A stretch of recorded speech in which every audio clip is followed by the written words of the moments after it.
to the House. Louise Upston.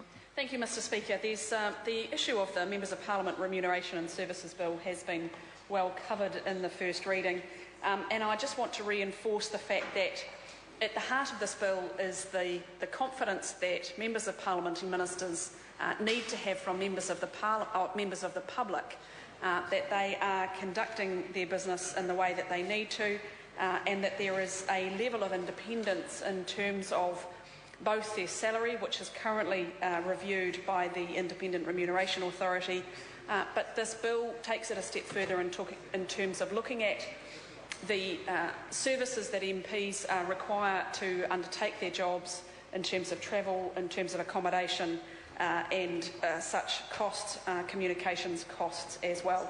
So I think this is a good move. It's been well discussed today. It's uniformly accepted and agreed to in this House, so I don't intend to take much more time on it. I think the interesting thing is that the Members of Parliament who will be moving on to the Select Committee have obviously put quite a lot of thought into some of the details, and I acknowledge Chris Hipkins for some of the issues he has raised in terms of making sure that those who leave Parliament after an election aren't unfairly treated or penalised. Mr Speaker, I do want to come back to the issue that the Honourable Trevor Mallard raised in his speech on this bill, and that was around the issue of having a time frame by which the bill would be reported back.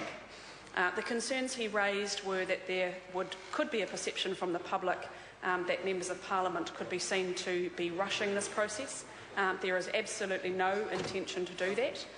Because this is all around transparency, it's all around the provision of independence.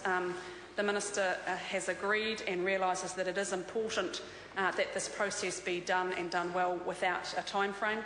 So there will not be a motion at the conclusion of this debate, Mr Speaker, for a time frame for the Select Committee to report back to the House. I do want to add, though, I think it's fair to say that the Government Administration Select Committee will have every intention of progressing the business, and so there will be no intention of dragging the chain either. So, Mr Speaker, that tidies up that issue that the Honourable Trevor Mallard raised. There's nodding around the House agreement for that. So, Mr Speaker, I'm pleased to conclude this first reading of the bill. Holly Walker.